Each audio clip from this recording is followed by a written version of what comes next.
একসময় নুন আনতে পান্তা ফুরানো সাথীর অর্থবিত্তের পুরোটাই চোর জবরদস্তি আর 2 নম্বরি করে কামানো।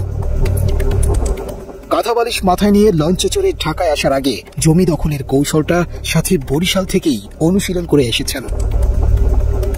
নাসির উদ্দিন সাথীর উত্থানের একমাত্র সিঁড়ি মাই টিভি, কিন্তু সেই মাই টিভি দখলের ভয়ঙ্কর গল্প শুনলে আটকে উঠবেন। নাসির উদ্দিন সাথী নিজেকে মাই টিভির চেয়ারম্যান দাবি করলেও তিনি ছিলেন মাই টিভির একজন কর্মচারী মাত্র। অনুসন্ধানে আমরা বিলকিস বেগম নামে এক নারীর সন্ধান পেয়েছি, যিনি মাই টিভির আসল প্রতিষ্ঠাতা। বিলকিস বেগমের আস্থাভাজন কর্মচারী নাসির উদ্দিন সাথী যেভাবে মাই টিভি দখল করেছেন, সেই গল্প সিনেমাকেও হার মানাবে। নাসির উদ্দিনের সাথে আমার পরিচয় ছিল। ও একটা এডিটিং হাউস ছিল শান্তিনগরে। ও সব জায়গায় সিডি দিত, প্রত্যেকটা চ্যানেলে সিডি দিত। ও আমাকে সিডি দিতে আসছে, সিডি দিতে আইসা পরিচয় হয়েছে। তখন ওই যে আসটা যাইতে একটা ফোনের সম্পর্ক সৃষ্টি হয়েছে, ভাই বোনের সম্পর্ক। সেই সুবাদে সে আমার চ্যানেলে রয়েছে। ও তো টাকা পয়সা ছিল না, একটা সময় কোনো টাকা পয়সা ছিল না, বড় লোক হয়েছে। মানুষকে বলছে যে আমি মাই টিভির মালিক, বলে মানুষকে ঠকায় টাকা নিছে, মালিক বানাবে। কিন্তু ও তো মালিক বানাতে পারবো, মালিক তো আমি বানাতে পারবো, কারণ প্রতিষ্ঠানের মালিক আমি বানাতে পারবো। ও সবার কাছে টাকা নিয়ে তারপরে মালিক হয়েছে।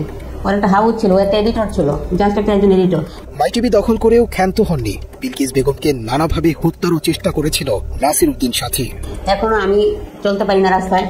ও আমাকে বাইরের অল্পে দিয়ে লোকজন দিয়ে আমাকে অ্যাটাক করে, আমাকে ভয় ভীতি দেখায় যে মাই টিভি আপনি চালাবেন না, মাই টিভিতে আপনি আসবেন না, মাই টিভি আমরা চালাবো। তাতে সব দিকেই লাগায় রাখছে লোকজন, এরকম সন্ত্রাস পার্টি এগুলো আমাকে হয়রানি করে, এখনো করতেছে। মাই টিভির চেয়ারম্যানের ছেলে পরিচয় দিয়ে সম্ভ্রান্ত বিত্তবান পরিবারের সন্তান হিসেবে হেলিকপ্টারে ঘুরে বেড়ানো তৌহিদ আফ্রিদির পিতা ছিলেন বিলকিস বেগমের স্বল্প বেতনের কর্মচারী। এক সময় যার 10 টাকার জন্যও বিলকিস বেগমের কাছে হাত পাততে হতো। আওয়ামী লীগ থাকতে আওয়ামী লীগের ক্ষমতা দেখাইয়া ডিবি হারুনকে দিয়ে আমাকে অ্যারেস্ট করেছে। দুদিন আমি জেল ছিলাম। বাংলাদেশে যারা অন্যায়ভাবে একটা মিডিয়া একটা সবার কাছে একটা গ্রহণযোগ্য, সেই মিডিয়া নিয়ে সে করছে, প্রতারণা করছে আমার সাথে, মিথ্যা করে সে চালাচ্ছে। সে তার পকেটে ছিল 10 টাকা, সে কোটি কোটি টাকার মালিক হয়েছে আমার মাই টিভি দিয়ে।